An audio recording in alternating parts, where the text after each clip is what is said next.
All right, folks, for the second month in a row, let me show you some of the lovely stuff that I have come across last month, February of 2025.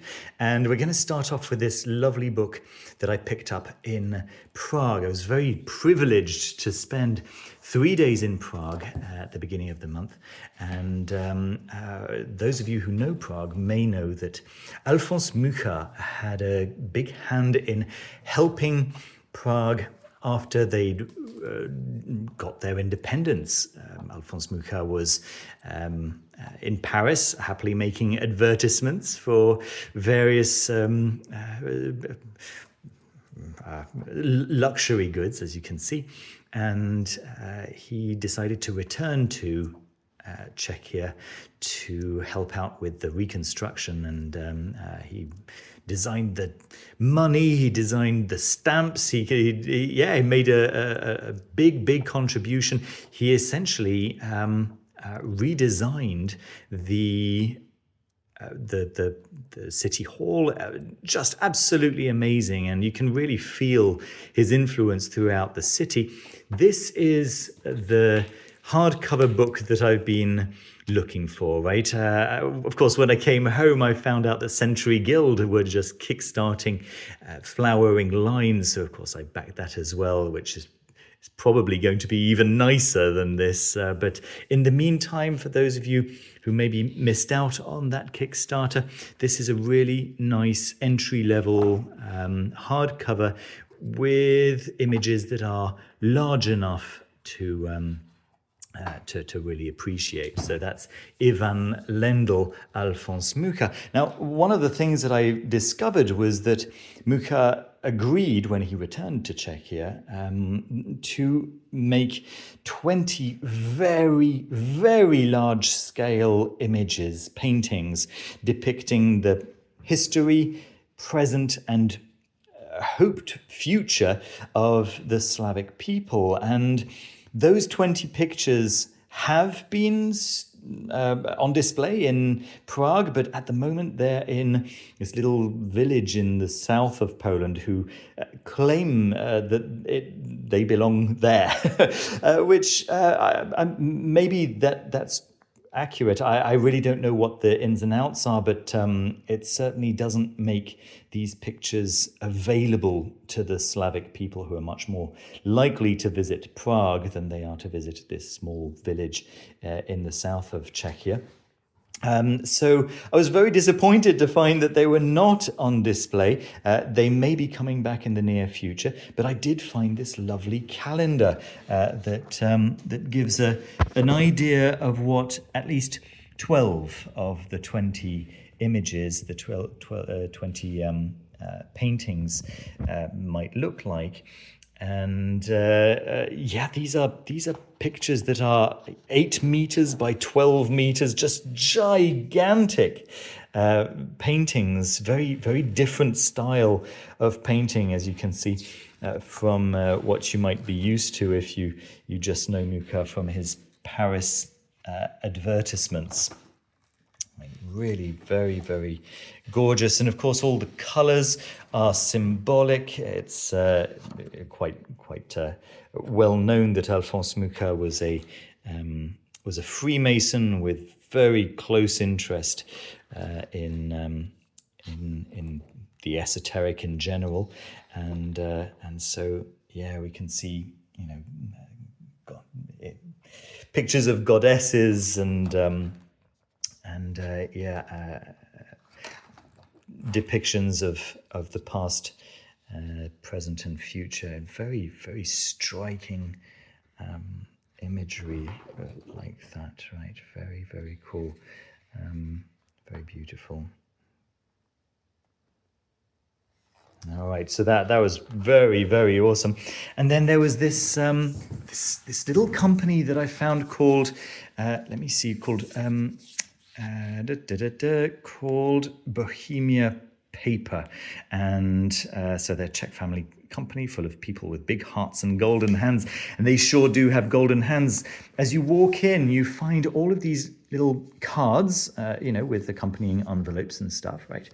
But they're all they're all letterpressed. So let me just get into macro mode here, just to get a little bit closer to show you maybe some of the texture on the paper. The shadow of my phone here will maybe help a little bit with that. And I'm just going to put my finger over here just for scale, just so you can see how small this is and how detailed this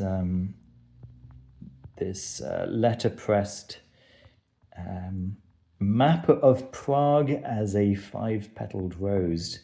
The very Rosicrucian symbology here. Very, very beautiful.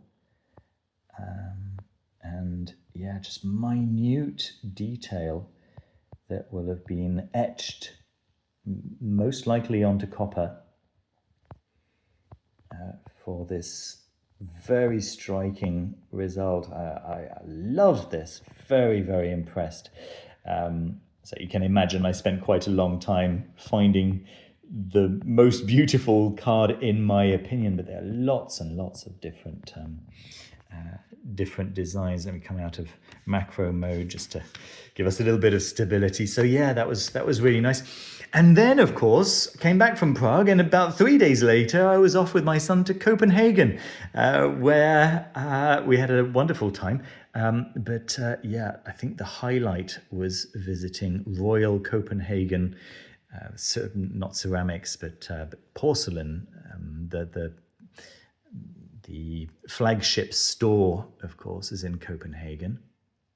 Their factory was out of reach. It was on, we'd have had to take the boat to get there. But I went in and I really, really wanted to pick up a souvenir from there. And so this little hand-painted milk jug was the item that I picked up. Yeah, every single one is hand painted, and so she brought it when the lady at the tills, or I don't know, the shop assistant brought out maybe 8 of these for me to see, to inspect, and to choose the one that I wanted. And then she very, very kindly went to the back store and picked this up, just as a little promotion to say thank you for buying the milk jug, which was very, very kind. She said, "Please don't tell anyone," and so I'm not telling anyone. There we go. Lovely, very, very beautiful stuff. In fact, I admit that I've used this more than I've used the milk jug. It was a very, very kind gift. Also in Copenhagen, I visited the Denmark Museum, where this very striking image of likely Freja, but certainly a sorceress, Viking sorceress, was exhibited, pulling her hair, as you can see, and wailing. Very, a position that will be familiar to anyone who's studied the Goetia in I'm not talking about Ars Goetia, but the literally the art of the Goes, the ancient Greek sorcerers and raisers of the dead. I find this fascinating. So again, a very helpful shop assistant in the museum's shop was able to point me to a nice reproduction of this. Lovely, lovely stuff. So likely Freya, but not necessarily. It's sold simply as a female figure. It's likely, most likely Freya. Let's see, my living astrology chart. So for those of you who don't know, in April, I will be starting to give a course on talismans and magical objects. And we're going to be basing that on Teresa Reed and Carrie Paris's My Living Astrology chart. And I thought this might be a good opportunity to give you an idea of what you'll receive, or maybe you've already received if you've already signed up to the course. I know many people have started receiving theirs. And we'll be basing a lot of the course on that. By the way, I'm giving this course alongside Alexander Cummins and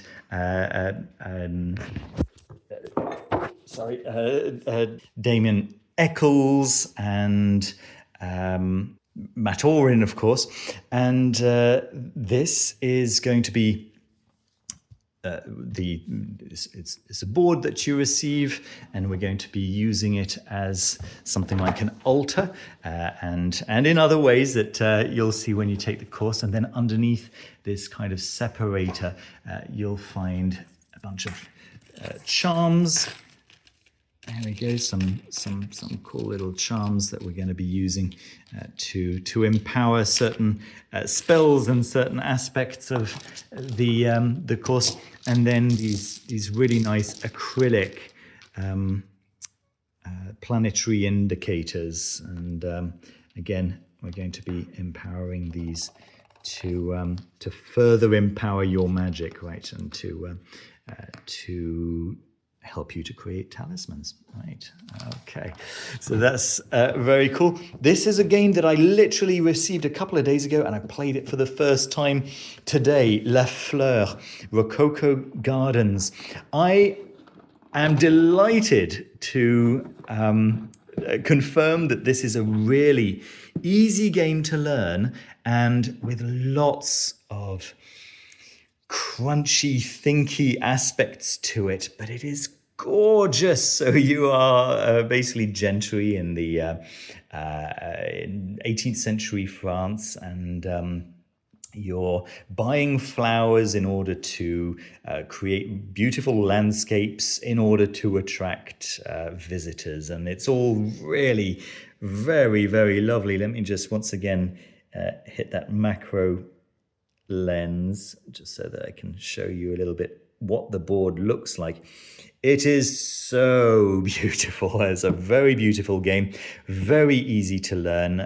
It's a 14-page rule book, but we're not talking 26 pages or 50 pages like some of the games that are out there.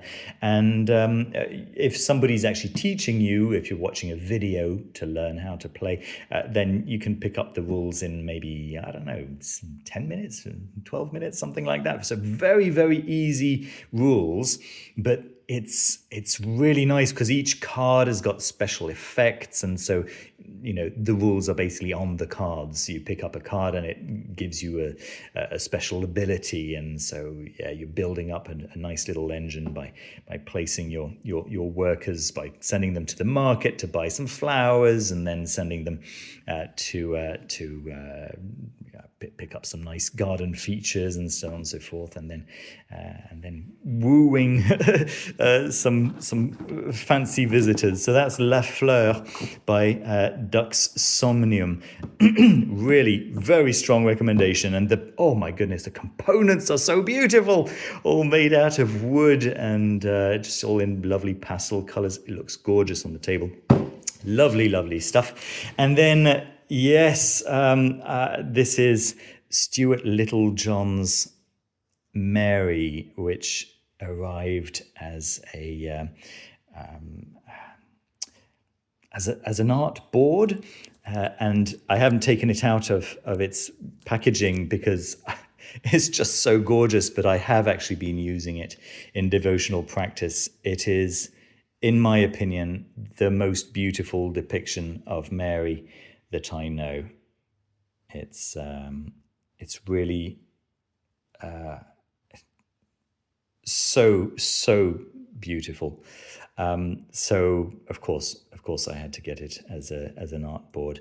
And that, as you can see, it actually comes with it's quite a thick board in itself, and yeah, very, very lovely. And then these two arrived as well. So we've got Apollo and we've got Artemis, and they are from what's the name of the company? They are called Design Toscana, and just gorgeous, really quite large. Let me put my hand next to them, and they'll be sitting up there on my shelf next to the large singing bowl over here. Right, I made a little bit of space by sending my comics, my graphic graphic novels and comics, or the majority of them anyway. A couple remain down over here, as you can see, Promethea and the Watchmen and the Invisibles and so on. But yeah, so I've got rid of the majority of my comics just to have a presentation case up there. So these two guys will be up there. There's a distinct difference in color.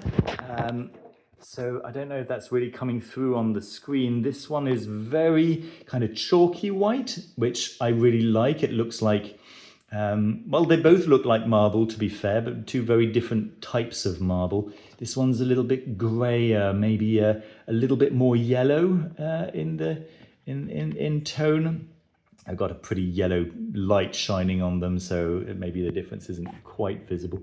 And then this one's actually got Apollo written in Greek at the bottom, and this one is just plain. So yeah, I'm not sure, but they will be far enough from each other for that to not be a problem. Just on either side, as I say, of that bowl. And yeah, I've had them up there for a couple of days now, and the difference in color isn't bothering me too much. I think they've tried to reproduce the color of whatever original they were made from. So maybe that's a thing, I'm not sure. Anyway, there we go. That's what I have been fortunate to get my hands on last month. I hope you enjoyed the video. Don't forget to leave a like, hit the like button, subscribe if you haven't done so already. If you'd like to support the channel and help me get more of this lovely stuff to show you, then the Patreon is really the best way to do that. Please take care of yourselves and take care of each other. I'll see you very soon with another video. See you soon. Bye bye.